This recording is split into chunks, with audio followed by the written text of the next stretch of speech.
Greetings, all you Noblars and Winged Lancers. My name is Satyr Mixable, and this video isn't going to be a review of Warhammer 3. It's going to be an explanation about why I'm not making a review of Warhammer 3.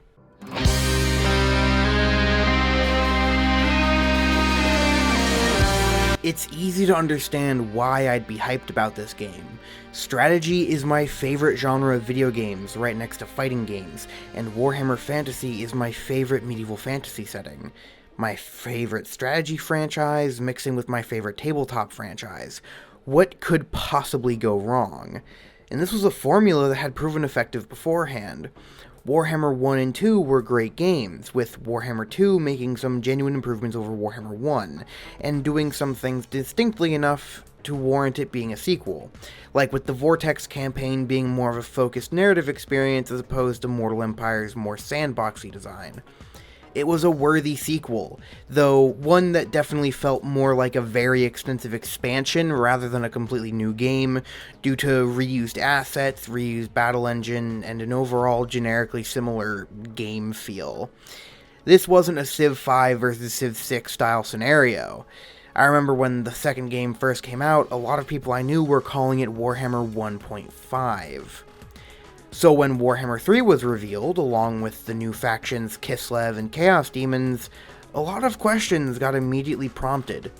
Will this game be more of a distinctive sequel than the last? Khorne is going to be a playable faction, so is there going to be a blood tax again?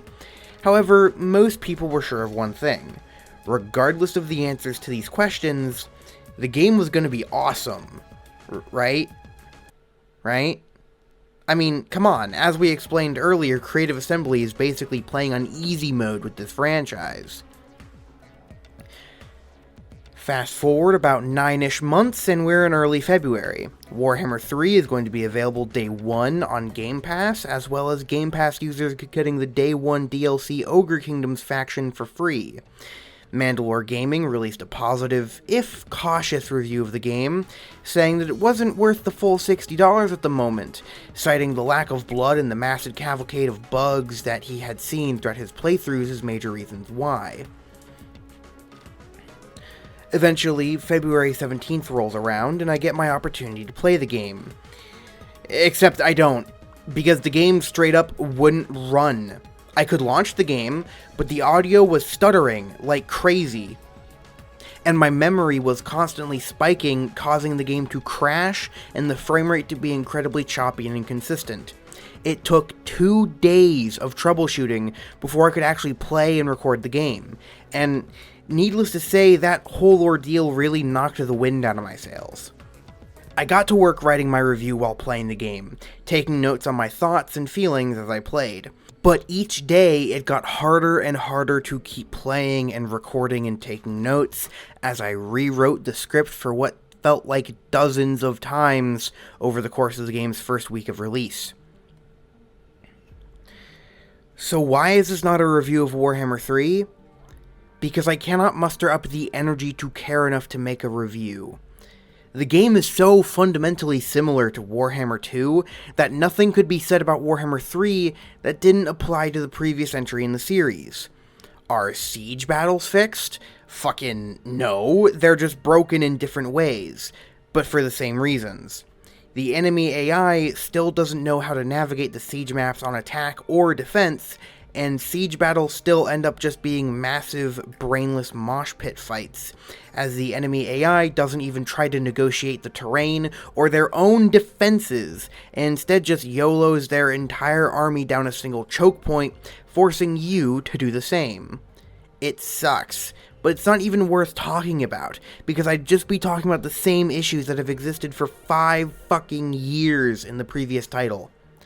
The few things that are different from Warhammer 2 are different in bad ways, like Charge Reflect, which almost guarantees that cavalry charging into the back of enemy units still won't trade favorably, forcing you to play in the least dynamic, least interesting way possible.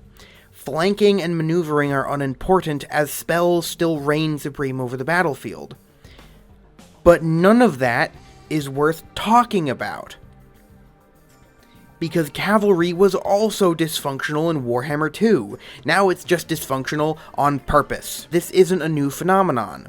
Nothing I could say hasn't already been said for years about Warhammer 2, so why should I even bother?